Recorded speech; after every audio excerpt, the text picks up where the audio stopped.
आप सभी दोस्तों का बहुत बहुत स्वागत है अपने YouTube चैनल हिंदी साहित्य क्लासेस में। और आशा करती हूँ आप लोग बहुत अच्छे हैं और आप लोगों की तैयारी बहुत अच्छे से चल रही है आने वाले परीक्षाओं के लिए। आज का जो हमारा टॉपिक है वो है सगुण भक्ति शाखा, जिसको दो भागों में बांटा गया है, रामाश्रयी शाखा और कृष्णाश्रयी शाखा। राम काव्य कह लीजिए या कृष्ण काव्य कह लीजिए, बात एक ही है। ठीक है, आज की क्लास में हम पढ़ेंगे राम आश्रयी शाखा यानी राम भक्ति कवि के बारे में। अभी तक जो हमने पढ़ लिया है निर्गुण भक्ति को जो है हमने पढ़ लिया है। निर्गुण भक्ति को भी दो भागों में बांटा गया है, पहला ज्ञानाश्रयी शाखा, दूसरा प्रेमाश्रयी शाखा। ज्ञानाश्रयी शाखा में जो है संत कवि आते हैं और प्रेमाश्रयी शाखा में सूफी कवि आते हैं। ये जो हमारा टॉपिक है ये कंप्लीट हो चुका है। दूसरा हमारा आज का टॉपिक है सगुण भक्ति शाखा, जिसके अंतर्गत हम राम काव्य के कवियों के बारे में पढ़ेंगे। ठीक है, बहुत इंपॉर्टेंट क्लास है, आप लोग क्लास में बने रहिएगा, क्लास को ज़रूर देखिएगा। महत्वपूर्ण तथ्य है, मैं आप लोगों को कोई भी प्रोवाइड करती हूँ कोई भी कंटेंट किसी भी टॉपिक पे, तो उससे पहले जो है मैं उस टॉपिक को लेकर के मैं अदर बुक से भी छानबीन करती हूँ, देखती हूँ कि हाँ इससे ज़्यादा मैटर जो है मैं इकट्ठा करके आप लोगों को दे सकूं। ठीक है, तो मैंने कुछ अलग से लिखा हुआ है, महत्वपूर्ण तथ्य हैं, तो उनको आप लोग जो है लिख लेंगे। आप लोगों को पता होगा तो रिवीजन हो जाएगा, नहीं पता है तो ज़रूर लिख लेंगे और धैर्य के साथ क्लास को देखेंगे। ठीक है, धैर्य के साथ कहने का मतलब निश्चिंत होकर आप लोग क्लास को देखेंगे। उछल कूद में देखेंगे तो बिल्कुल समझ नहीं आएगा, कोई भी टॉपिक क्लियर नहीं होगा। इम्पोर्टेंट टॉपिक है ये और सभी के लिए है, UP TGT, MP TGT PGT, Rajasthan TGT PGT, सबके लिए ये टॉपिक है। सबके सिलेबस में ये आदिकाल, भक्तिकाल, रीतिकाल, जो आधुनिक काल, सब कुछ दिया गया है। तो ये ना समझें कि अगर TGT PGT लिखा है, नेट लिखा है तो सिर्फ उन्हीं के लिए है। ठीक है, तो आप सभी लोग क्लास को ज़रूर देखिएगा। सबसे पहले हम बात करेंगे सगुण भक्ति शाखा का उद्भव और विकास। ठीक है, उसको जानने से पहले मैं आप लोगों को थोड़ा सा मैं बताती हूँ कि जो इनकी शिष्य परंपरा थी, जो हम संत काव्य जो हम पढ़ चुके हैं उसमें जो शिष्य परंपरा थी उसको एक बार आप लोग जान लेंगे। जैसे कि आप लोगों ने रामानुजाचार्य का नाम सुना होगा, रामानुजाचार्य का आप लोगों ने नाम सुना होगा। तो इनका जो शिष्य परंपरा था, रामानुजाचार्य के जो गुरु थे उनका नाम था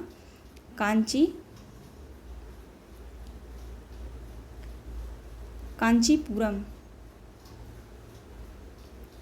ठीक है, अब इनके जो शिष्य थे वो थे रामानुजाचार्य।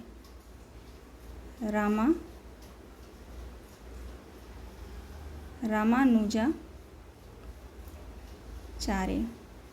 आप लोग राइटिंग पे नहीं जाएंगे, जो मैं बोल रही हूँ उसको आप लोग सुनेंगे। ठीक है, रामानुजाचार्य के शिष्य कौन थे? राघवानंद थे। ठीक है, राघवानंद।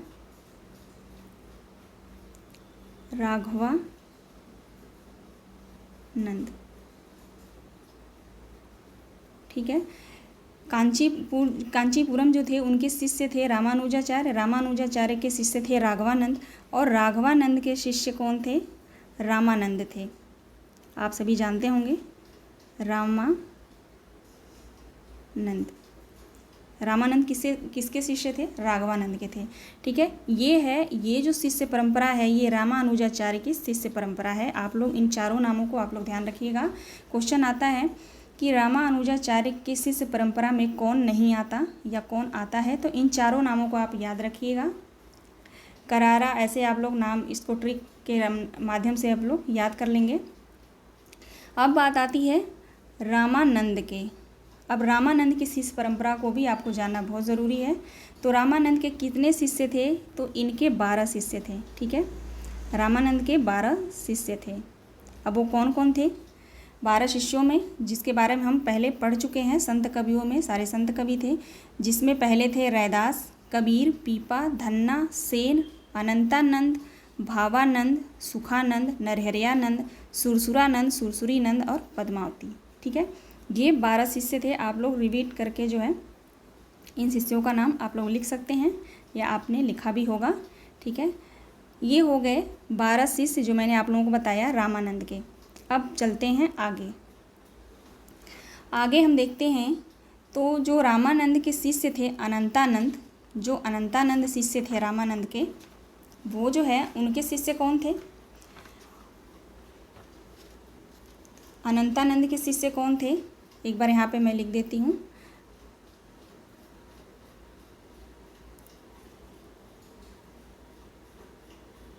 अनंतानंद, ये हैं अनंतानंद। अनंतानंद के शिष्य थे कृष्णदास पैहरी। ठीक है,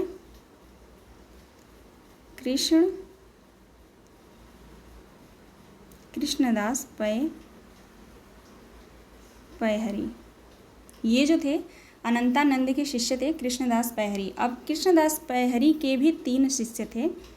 ठीक है, इनके जो है 3 शिष्य थे। और कौन कौन थे आप लोग ध्यान से नाम सुन लीजिएगा। पहले थे नरहरियानंद, दूसरे अग्रदास और तीसरे किल्लदास। ठीक है, 3 शिष्य थे कृष्णदास पैहरी के। कौन कौन थे? नरहरियानंद, अग्रदास और किल्लदास। अब जो नरहरियानंद थे आप सभी जानते होंगे, नरहरियानंद जो थे उनके शिष्य थे तुलसीदास, जो श्री संप्रदाय के थे। और जो दूसरे शिष्य थे कृष्णदास पैहरी के, अग्रदास जो थे, अग्रदास के 2 शिष्य थे, नाभादास, प्रियादास। ठीक है, आशा करती हूँ इतना आप लोग जो शिष्य परंपरा है इसको आप लोग ध्यान में रखेंगे, बहुत इंपॉर्टेंट है। यहाँ से क्वेश्चन 2-3 क्वेश्चन तो यहीं से आता है शिष्य परंपरा को लेकर के। ठीक है, तो हम जो अब पढ़ने वाले हैं वो कृष्णदास पैहरी, जो हमारे राम भक्ति शाखा में जो आएंगे, अनंतानंद के शिष्य कृष्णदास पैहरी, उनके जो शिष्य हैं नरहरियानंद, अग्रदास, किल्लदास, तुलसीदास, नाभादास, प्रियादास, धर्मदास, इन सभी कवियों के बारे में हम इस क्लास में पढ़ेंगे। ठीक है, ये जो राम भक्ति शाखा है बड़ा सा टॉपिक है, तो इसको 2 भाग में मैंने किया है। पूरा एक टॉपिक जो मैं पढ़ाऊँगी पूरा राम भक्ति शाखा, तो बहुत लंबा हो जाएगा, कम से कम 1.5 से 2 घंटे की क्लास हो जाएगी, तो आप लोग भी इतना नहीं पढ़ पाएंगे। ठीक है, मुश्किल हो जाएगा, तो इसलिए मैंने 2 भागों में किया है। अब चलिए बढ़ते हैं आगे। अब हम देखेंगे सगुण धारा का उद्भव और विकास। सगुण धारा का उद्भव और विकास, इसमें जो है थोड़ा सा मैंने जो लिख रखा है अदर बुक से, बहुत इंपॉर्टेंट है, तो आप लोग ज़रा एक बार सुन लेंगे।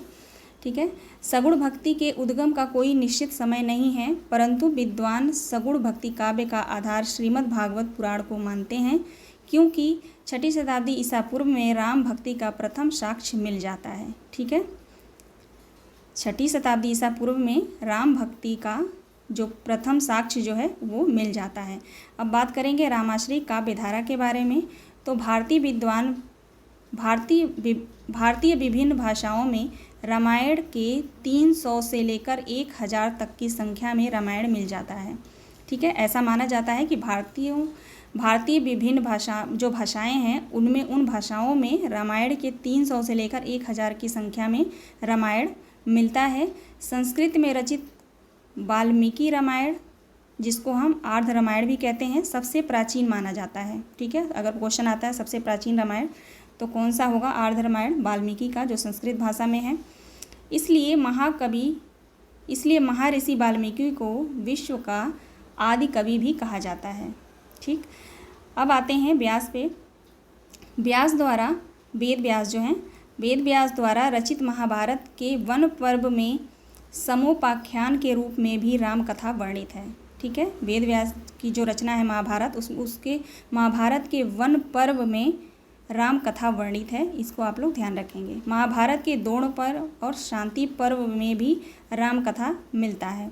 अब आते हैं बौद्ध परंपरा में। तो बौद्ध परंपरा में श्री राम से संबंधित दशरथ जातक, अमानक आदि 3 जातक कथाओं में वर्णन मिलता है राम जी का। ठीक है, जैन परंपरा साहित्य में राम कथा संबंधी कई ग्रंथ मिलते हैं, जिनमें विमल सूरी की जो रचना है वो है पौमचरियम। ठीक है, पौमचरियु नहीं है, यहाँ पे ध्यान रखेंगे, पौमचरियम है जो विमल सूरी की रचना है। रविशेषण कृत पद्म पुराण किसकी रचना? रविशेषण जो है। इनमें मुख्य रूप से राम के ग्रंथ पाए जाते हैं, इन रचनाओं में राम के ग्रंथ पाए जाते हैं। अपभ्रंश भाषा में स्वयंभूकृत जो पौमचरियु है, पुष्पदंत की रचना महापुराण में भी राम की कथा वर्णित है, यह सब आप लोगों ने पढ़ा है। राम कथा भाषाओं में लिखी गई, जिसमें हिंदी में कम से कम 11 रामायण, मराठी में 8 रामायण बंगला में, 25 रामायण तमिल में, 12 रामायण तेलुगु में तथा उड़िया में 6 रामायण मिलते हैं। ठीक है, यहाँ तक आप लोगों ने समझ लिया होगा। अगर पूछा जाता है क्वेश्चन अगर आता है कि हिंदी में कम से कम कितने रामायण मिलते हैं, तो 11 मिलते हैं। ठीक है, मराठी में पूछा जाए तो मराठी में 18 रामायण मिलते हैं, बंगला में पूछा जाए तो बंगला में 25 रामायण। सबसे ज़्यादा रामायण की संख्या किस भाषा में लिखी गई है, तो बंगला भाषा में। ठीक है, तमिल में पूछा जाए तो 12 रामायण, तेलुगु तथा उड़िया में सबसे कम मिलता है 6 रामायण। ठीक है, यहाँ तक आप लोगों ने समझ लिया होगा। अब चलते हैं, हम आगे बढ़ते हैं क्लास की तरफ। इतना जो है मुझे लगा आप लोगों को बताना ज़रूरी है, इम्पोर्टेंट तथ्य है जो मैंने लिख रखा था। तो आप लोग मेरे टेलीग्राम चैनल से जुड़ जाइए, वहाँ पे जो मैं पढ़ाऊँगी वहाँ पे मैं मेंशन कर दूँगी वहाँ पे। ठीक है, अब थोड़ा सा आप लोग मैनेज करेंगे यहाँ पे, क्योंकि मैं PDF नहीं बना पाई हूँ। PDF जो बहुत मैं बिज़ी थी, तो मेरा प्राइवेट जॉब भी है, मैं ट्यूशन भी पढ़ाती हूँ, तो इस वजह से जो है PDF नहीं बना पाई।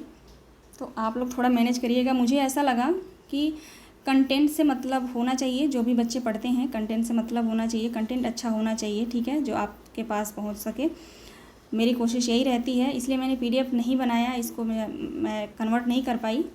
तो आप लोग मेरा साथ दीजिएगा और देखिए मैंने इसको कितनी बार जो है पेन मैंने चलाया। मेरी आदत है जब मैं पढ़ती हूँ तो बिना पेन को अंडरलाइन किए नहीं पढ़ पाती हूँ। पहली बार मैंने जब इसको पढ़ा था इस बुक को, तो मैंने पेंसिल से किया था, दूसरी बार भी पढ़ा तो पेंसिल से किया, फिर मैंने इसको हटाया, फिर पेन से किया।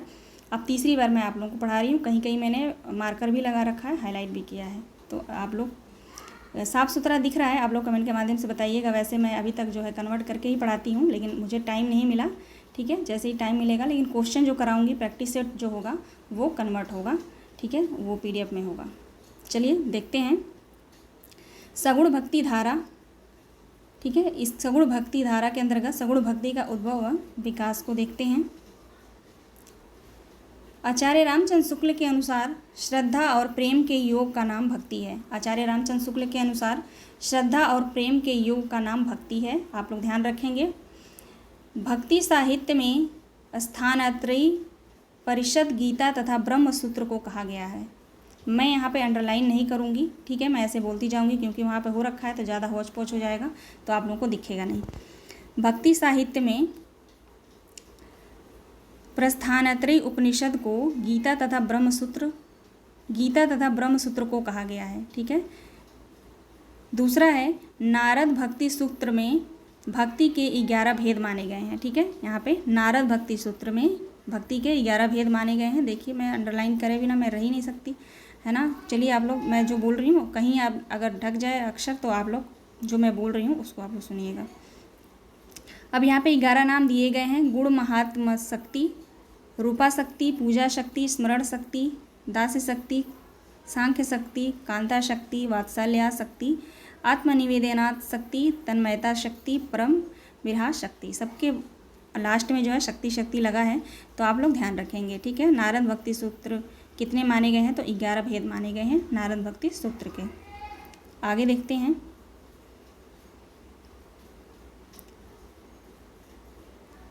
आगे है भगवत पुराण में नवधा भक्ति का उल्लेख किया गया है, जो यहाँ पे निम्नलिखित है। ठीक है, भगवत पुराण में नवधा भक्ति यानी नौ भक्ति का उल्लेख किया गया है। पहला है श्रवण, कीर्तन, स्मरण, पाद सेवन, अर्चन, वंदन, दास्य, सांख्य और आत्मनिवेदन। बहुत इंपॉर्टेंट है ये, यहाँ से क्वेश्चन पूछा जाता है और पूछा ही जाएगा। नवधा भक्ति में कौन सा भक्ति जो है नहीं आता है। 4 नाम दे देगा, श्रवण, दास्य, भक्ति, अर्चन, है ना। और चौथा कोई और नाम दे देगा, धर्म दे सकता है, भागवत दे सकता है, मुक्ति दे सकता है। ठीक है, तो आप लोग इनका जो है नाम याद रखिएगा। अब बढ़ते हैं आगे।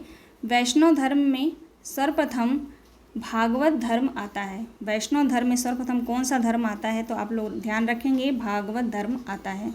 भागवत धर्म के बाद क्रमशः शाश्वत, पंचरात और नारायणी धर्म का उदय हुआ। ठीक है, भागवत धर्म, वैष्णव धर्म में सबसे पहले कौन सा धर्म आता है, तो भागवत धर्म, और भागवत धर्म के बाद क्रमशः सात्वत, पंचरात्र और नारायणी धर्म का उदय होता है। ठीक है, ध्यान रखेंगे। अब देखते हैं आगे। सात्वत धर्म में सातवत धर्म के प्रवर्तक जो हैं वासुदेव माने जाते हैं। सातवत धर्म के प्रवर्तक कौन माने जाते हैं? वासुदेव माने जाते हैं। पंचरात्र में रात्र शब्द का अर्थ ज्ञान है। पंचरात्र में रात्र शब्द का क्या अर्थ होता है? अर्थ ज्ञान, ठीक है, अर्थ ज्ञान। परम तत्व, मुक्ति, भुक्ति, योग तथा विषय या संसार, इन पंच विधान ज्ञान वचन को पंचरात्र धर्म कहते हैं। ठीक है, पंचरात्र धर्म किसे कहते हैं? तो इसके अंतर्गत जो है परम तत्व, मुक्ति, भुक्ति, योग, विषय, संसार, इन पांचों को मिलाकर जो है पंचविध ज्ञान वचन को हम पांच रात्र धर्म कहते हैं। अब बढ़ते हैं आगे। अब यहाँ पे देखेंगे वैष्णव भक्ति का उदय दक्षिण भारत से हुआ। दक्षिण भारत में ही सगुण भक्ति की उत्पत्ति स्वीकार की जाती है ना, सही बात है। वैष्णव भक्ति का उदय दक्षिण भारत से हुआ। दक्षिण भारत से ही सगुण भक्ति की उत्पत्ति स्वीकार की जाती है। आगे बढ़ते हैं। वैष्णव भक्ति का आधार ग्रंथ कौन सा है? भागवत पुराण है, भागवत महापुराण है। ठीक है, वैष्णव भक्ति का आधार ग्रंथ कौन सा है? तो भागवत महापुराण माना जाता है। वैष्णव भक्ति के आदि आचार्य कौन माने जाते हैं? रामानुजाचार्य माने जाते हैं। अब यहाँ पे वैष्णव भक्ति संप्रदाय के आचार्य और दर्शन, यहाँ पे जो है जन्म, मृत्यु, गुरु, दर्शन और जन्म स्थान यहाँ पे दिया गया है, देख लेते हैं। श्री संप्रदाय के प्रवर्तक रामानुजाचार्य, जन्म इनका जन्म है 1016 से लेकर 1016, मृत्यु है 1127 ईस्वी। गुरु इनके हैं यादव प्रकाश। देखिए नाम कैसा है, यादव प्रकाश जो गुरु हैं इनके।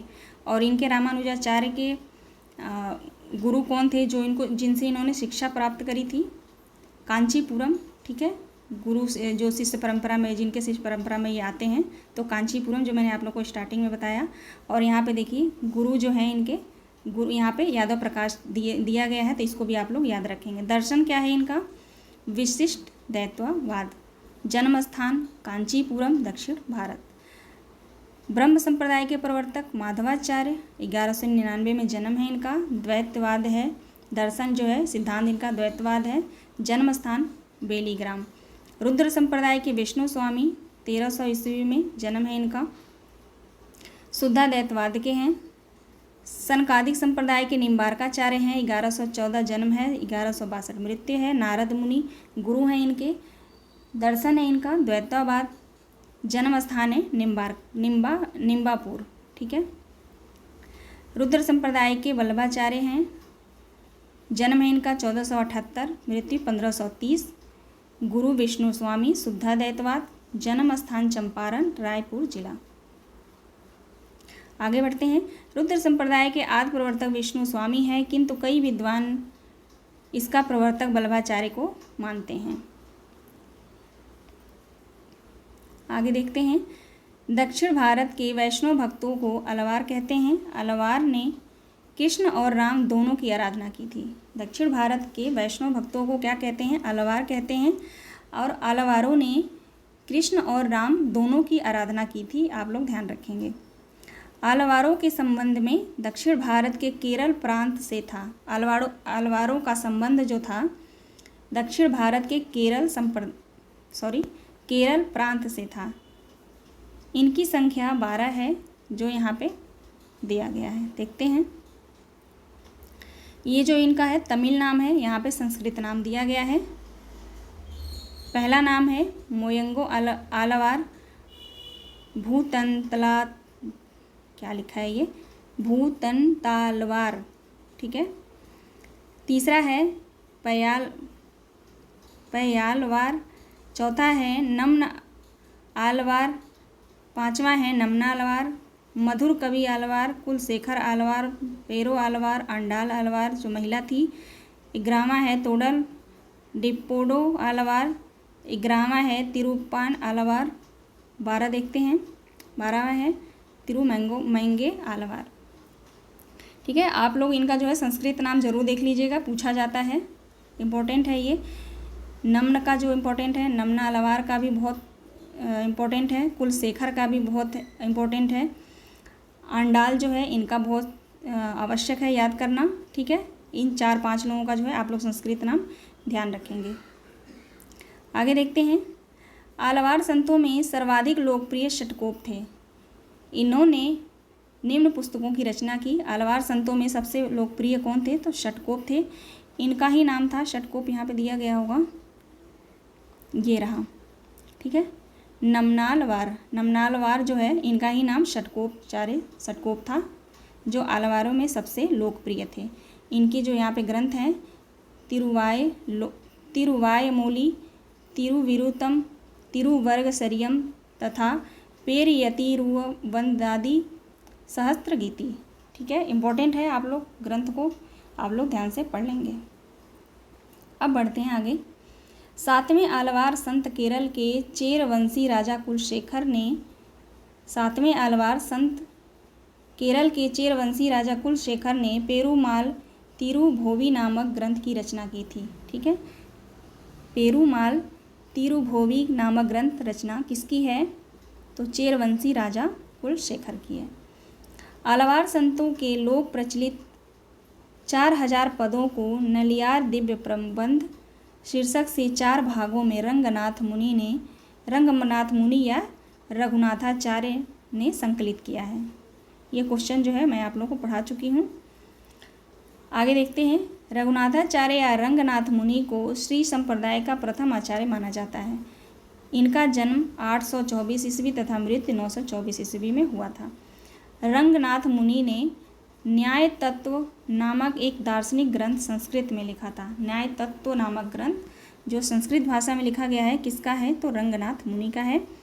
श्री संप्रदाय के प्रवर्तक रामानुजाचार्य के पूर्ववर्ती आचार्य काल क्रमानुसार निम्नलिखित यहाँ पे दिए गए हैं। देखते हैं यहाँ पे श्री संप्रदाय के जो आचार्य हैं, पहले आएंगे रंगनाथ मुनि, पुंडरीकाक्ष, राम मिश्र, यमुनाचार्य, रामानुजाचार्य, ठीक है। आप लोग ध्यान रखेंगे, श्री संप्रदाय के प्रवर्तक रामानुजाचार्य के पूर्ववर्ती जो रामानुजाचार्य थे उनके पूर्व यानी पहले के जो यहाँ पे आचार्य थे उनका नाम ये शिष्य परंपरा यहाँ पे दिया गया है। आगे है श्री संप्रदाय के चतुर्थ आचार्य यमुनाचार्य, जिनका जन्म 916 मृत्यु 1040 ईस्वी। रामानुजाचार्य ने सिद्धि तत्र, आगम, प्रामाण्य, गीतार्थ संग्रह आदि दार्शनिक ग्रंथों की रचना की थी, ठीक है। आगम, प्रामाण्य, गीतार्थ संग्रह रचना किसकी है? यमुनाचार्य की है।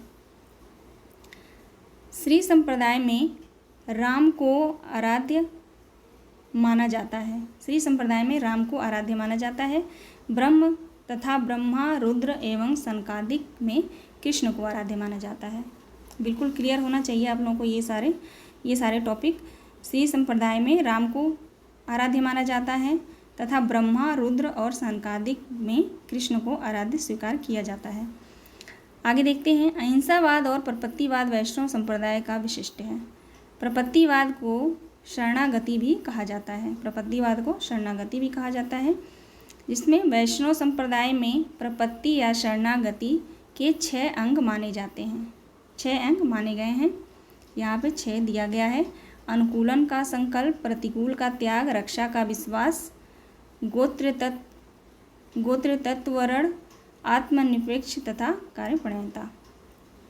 आगे बढ़ते हैं, शंकराचार्य का जन्म 8वीं सदी के आसपास केरल में हुआ था। शंकराचार्य ने अद्वैत वेदांत की स्थापना की तथा प्रस्थानत्रयी का भाष्य किया।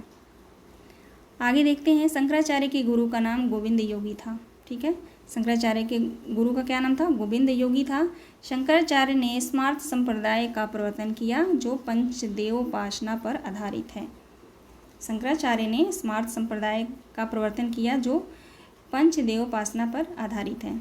आगे देखते हैं, कुछ विद्वान शंकराचार्य को प्रच्छन्न बौद्ध भी कहते हैं क्योंकि इनके गुरु के गुरु गौड़पाद बौद्ध थे। आगे बढ़ते हैं, दक्षिण में शैव भक्तों को नयनार कहा जाता था, जिनकी संख्या 63 बताई गई है। दक्षिण में आलवार भक्तों की भाषा तमिल थी। आलवारों में प्रसिद्ध एकमात्र महिला अंदालगुदा को दक्षिण की मीरा कहा जाता है। ये सारे जो हमने स्टार्टिंग में जो मैंने क्लास भक्ति काल स्टार्ट किया था तभी मैंने ये सारी बातें आप लोगों को बताई थी, लेकिन यहाँ पे जो है सगुण भक्ति धारा हम पढ़ रहे हैं तो इसको बताना बहुत ज़रूरी था, जिसके अंतर्गत ये सारे कवि आते हैं। ठीक है, किस संप्रदाय में राम को आराध्य माना जाता है, कहाँ पे किस संप्रदाय में कृष्ण को आराध्य माना जाता है, ये सब सारी चीज़ों को जानना हमारे लिए बहुत ज़रूरी है। ठीक है, अब हम बढ़ते हैं आगे। अब हम आगे सगुण धारा के अंतर्गत राम भक्ति शाखा को पढ़ेंगे। देखते हैं, आलावार भक्तों में षटकोप को राम भक्ति का प्रथम कवि माना जाता है। ठीक है, क्वेश्चन आता है आलावार भक्तों में राम भक्ति का प्रथम कवि कौन है, तो राइट आंसर हो जाएगा षटकोप। इनकी पुस्तक सहस्त्र गीत में राम की उपासना का उल्लेख है। इनकी जो पुस्तक है सहस्त्र गीत उसमें राम की उपासना का उल्लेख किया गया है। सातवें आलावार कुलशेखर भी राम के अनन्य भक्त थे। सातवें आलावार कौन थे, ये जो आलावार यहाँ पे दिए गए हैं नाम वो वेरी वेरी इंपॉर्टेंट है, इनका नाम पूछा जाता है, इनके ग्रंथ भी पूछे जाते हैं, तो आप लोग इनको ध्यान से याद कर लेंगे। ठीक है, सातवें आलावार कुलशेखर भी राम के अनन्य भक्त थे। श्री संप्रदाय के आदि आचार्य रंगनाथ मुनि को राम भक्ति परंपरा का प्रथम आचार्य माना जाता है। श्री संप्रदाय में विष्णु और लक्ष्मी की उपासना की जाती है। श्री संप्रदाय में किसकी उपासना मान्य है, तो विष्णु और लक्ष्मी जी की। आगे देखते हैं, थोड़ा सा बड़ा कर लेती हूँ इसको। रामानुजाचार्य ने अद्वैत वेदांत का खंडन कर विशिष्टाद्वैतवाद की स्थापना की थी। ठीक, रामानुजाचार्य ने किसका खंडन करके विशिष्टाद्वैतवाद की स्थापना करी थी, तो अद्वैत वेदांत का, जिसके अनुसार ब्रह्मा के ही अंश जगत के सारे प्राणी हैं। आज रामानुजाचार्य क्या मानते हैं कि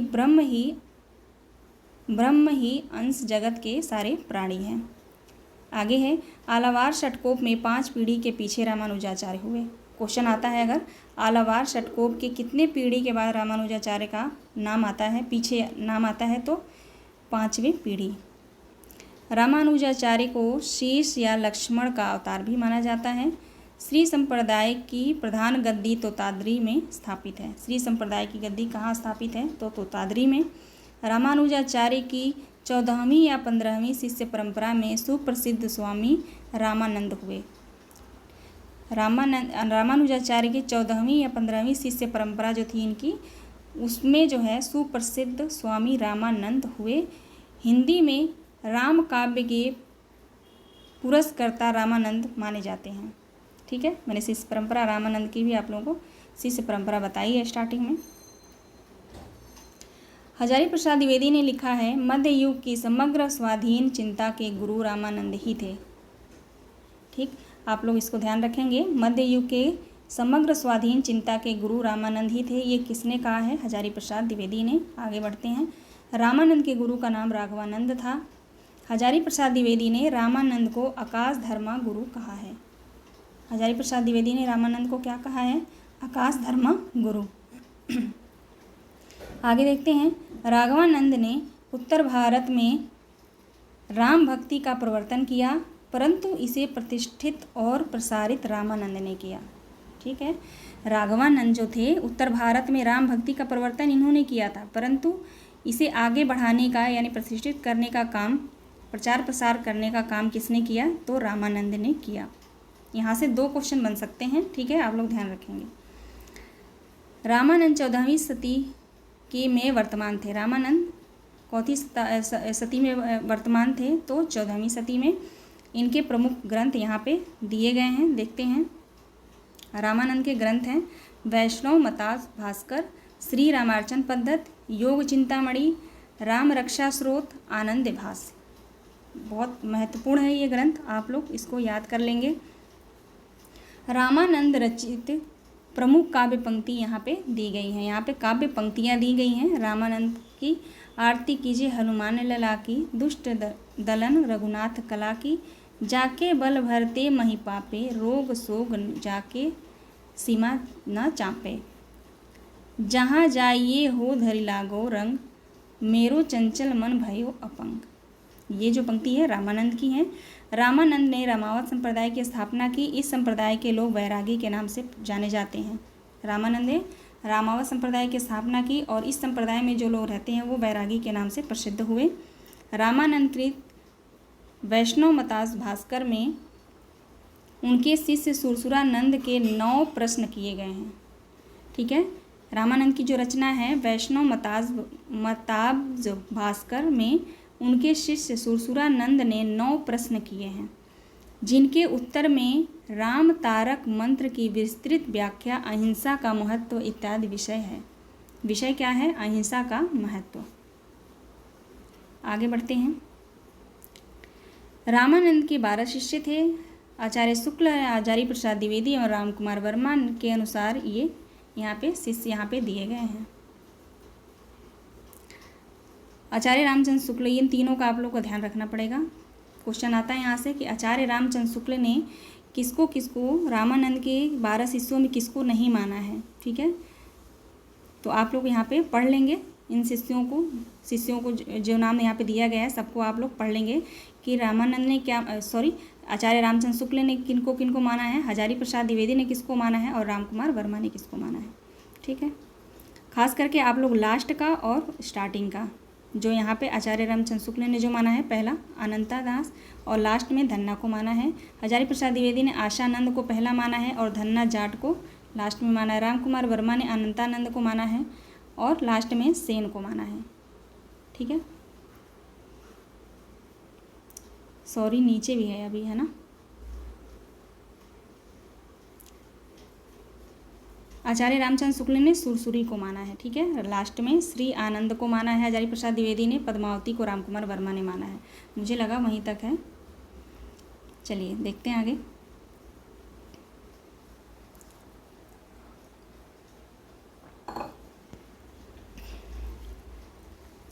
आगे देखते हैं। अनंतानंद के शिष्य कृष्णदास बहरी थे। सर्वप्रथम गलता अजमेर राज्य में रामानंद संप्रदाय की गद्दी स्थापित की। आगे बढ़ते हैं। रामानंदी संप्रदाय में गलता की उत्तर भारत के तोतादरी कहा जाता था। रामानंदी संप्रदाय में गलता को उत्तर भारत का तोतादरी कहा जाता है। गलता में पहले नाथपंथी योगियों का अधिकार था। गलता में पहले किसका अधिकार था? तो नाथपंथियों का। अजमेर के राजा पृथ्वीराज पयहारी जी के शिष्य बने। अजमेर के राजा जो हैं पृथ्वीराज, वो पयहारी जी के शिष्य बने। पयहारी के 2 शिष्य थे, अग्रदास और किल्लदास। ध्यान रखेंगे आप लोग। आगे है, किल्लदास ने राम भक्ति में योग भाष्य का मेल कर एक तपसी शाखा की स्थापना की। किल्लदास के शिष्य द्वारकादास थे। इनके संबंध में नाभादास ने भक्तमाल में लिखा है। क्या लिखा है? अष्टांग जोग तन त्यागियो द्वारकादास जाने दूंगी। ये लाइन पूछा जा सकता है, ये किसने लिखा है? तो नाभादास ने लिखा है। किसके बारे में लिखा है? तो द्वारकादास के बारे में लिखा है। द्वारकादास किसके शिष्य थे? तो किल्लदास के शिष्य थे। ठीक है। और ये लाइन किसमें कहाँ लिखा गया है? तो भक्तमाल रचना में लिखा गया है। आगे देखते हैं। अग्रदास ने राम भक्ति परंपरा में रसिक भाव का समावेश रसिक संप्रदाय की स्थापना की। अग्रदास ने राम भक्ति परंपरा में रसिक भाव का समावेश करके रसिक संप्रदाय की स्थापना की थी। रसिक संप्रदाय की स्थापना किसने की? तो अग्रदास ने। आगे देखते हैं। रसिक संप्रदाय के प्रमुख कवि यहाँ पे दिए गए हैं। बालकृष्ण को ही बाल अली भी कहते हैं। दूसरे हैं रसमाला, राम शरण प्रेमकली, प्रयागदास, राम गुलाम द्विवेदी, रीवा नरेश महाराज और रघुराज सिंह। आगे देखते हैं। अग्रदास ने अपनी गद्दी जयपुर के आसपास रैवास में स्थापित किया था। अग्रदास ने अपनी गद्दी कहाँ स्थापित की थी? ध्यान रखेंगे आप लोग, रैवास में। रसिक संप्रदाय में इन्हें अग्र अली के नाम से जाना जाता है। अग्रदास को रसिक संप्रदाय में किस नाम से जाना जाता है? अग्र अली के नाम से। अब देखते हैं आगे। अग्रदास द्वारा रचित प्रमुख ग्रंथ यहाँ पे दिया गया है। ग्रंथ है इनका हितोपदेश उपखाणा बावनी। विषय वस्तु है रसिकोपासना का सिद्धांत ग्रंथ है ये। ध्यान मंजरी, दूसरा है राम ध्यान मंजरी, तीसरा राम ध्यान मंजरी है। चौथा है कुंडलियाँ, नीति पर ग्रंथ है ये। नेक्स्ट है अष्टयाम या रामायाष्टम, जो संस्कृत भाषा में रचित सीता वल्लभ राम के दैनिक लीला का चित्रण किया गया है। आगे बढ़ते हैं, आगे देखते हैं। अग्रदास के शिष्य नाभादास जी थे। अग्रदास के शिष्य नाभादास जी थे। विष्णुदास ग्वालियर नरेश डुंगरेंद्र के राजकवि थे। विष्णुदास ग्वालियर नरेश डुंगरेंद्र के राजकवि थे। इनके द्वारा लिखे ग्रंथ निम्नलिखित हैं। महाभारत कथा, रुक्मणी मंत्र, स्वर्गारोहण, रामायण कथा। ठीक है, आगे बढ़ते हैं। विष्णुदास कृत रामायण कथा राम कथा संबंधी हिंदी का प्रथम प्रबंध काव्य है। अगर क्वेश्चन आता है राम कथा संबंधी हिंदी का प्रथम प्रबंध काव्य कौन सा है, तो कौन सा हो जाएगा? रामायण कथा। किसकी रचना है? विष्णुदास की। ऐसे ही क्वेश्चन आता है बीच बीच में से, है ना, जिसमें हमारी नज़र नहीं जाती है। आजकल आयोग वहीं से क्वेश्चन बनाना स्टार्ट किया है, तो आप लोग एक एक लाइन को पढ़ेंगे। आगे देखते हैं। ईश्वरदास ने सत्यवती कथा, जिसकी रचना काल है 1501 ईस्वी में, भरत मिलाप और अंगद पैंज नामक ग्रंथों की रचना की है। ईश्वरदास ने सत्यवती कथा में भरत मिलाप और अंगद पैंज नामक ग्रंथों की रचना की है। गोस्वामी तुलसीदास राम भक्ति शाखा के प्रतिनिधि कवि हैं। इनका सामान्य विवरण निम्नलिखित है। गोस्वामी, इन सब का मिला के तो गोस्वामी तुलसीदास का अकेले है, बहुत लंबा है इनका। ठीक है, चलिए देखते हैं। तुलसीदास का जन्म कब हुआ था? 1532 ईस्वी, मृत्यु 1623 ईस्वी। माता पिता का क्या नाम था? आत्माराम दुबे, हुलसी, माता का नाम हुलसी। पत्नी रत्नावली। दीक्षा गुरु जिनसे इन्होंने दीक्षा प्राप्त की थी, नरहरियानंद। शिक्षा गुरु कौन थे? शेष सनातन। तुलसीदास के जन्म स्थान के विषय में मतभेद है, इसलिए निम्न जो कवि हैं वो अपने अनुसार कहाँ माने हैं, ये आप लोग यहाँ पे देखेंगे। इसका मैंने ट्रिक भी बनाया है, इससे आप लोग याद कर सकते हैं। सूकर खेत सोरो, जिला एटा, यहाँ पे किसने माना है, किस आचार्यों ने माना है? तो देखिए, लाला सीताराम, गौरी शंकर द्विवेदी, हजारी प्रसाद द्विवेदी, रामनरेश त्रिपाठी, रामदत्त भारद्वाज, गणपत चंद्र गुप्त। अब यहाँ पे मैंने इनका ट्रिक बना लिया है। शहराग गौला। आप इन ट्रिक को याद ध्यान रखेंगे। इस ट्रिक के माध्यम से मुझे नाम याद है कि किन आचार्यों ने जो है तुलसीदास का जन्म शूकर खेत और जिला एटा वहाँ पे माना है, तो आप लोग याद रखेंगे। शहराग गौला आप लोग मिला लेंगे यहाँ पे। अब देखते हैं किसने जो है राजापुर बांदा जिला में माना है। जहाँ पे क्वेश्चन कन्फ्यूजन वाला होता है ना, तो क्वेश्चन वहीं से बनते हैं, ज़्यादातर चांस वहीं से होता है बनने का। ठीक है, अब यहाँ पे देखते हैं। राजापुर जिला बांदा, यहाँ से किसने माना है? तो बेनी माधव दास, महात्मा रघुवर दास, शिव सिंह सेंगर, राम गुलाब द्विवेदी, आचार्य रामचंद्र शुक्ल। जहाँ आचार्य रामचंद्र शुक्ल होंगे उस लिस्ट में हजारी प्रसाद द्विवेदी नहीं होंगे, आप लोग याद रखिएगा। बहुत कम कहीं कहीं मिलते हैं। यहाँ पे ट्रिक मैंने बनाया है आबेम शिरा। ठीक है, आबेम शिरा, आचार्य रामचंद्र शुक्ल। बे से हो जाएगा बेनी माधव दास, म से हो जाएगा महात्मा रघुवर दास, सी से हो जाएगा शिव सिंह सेंगर, रा से हो जाएगा राम गुलाम द्विवेदी।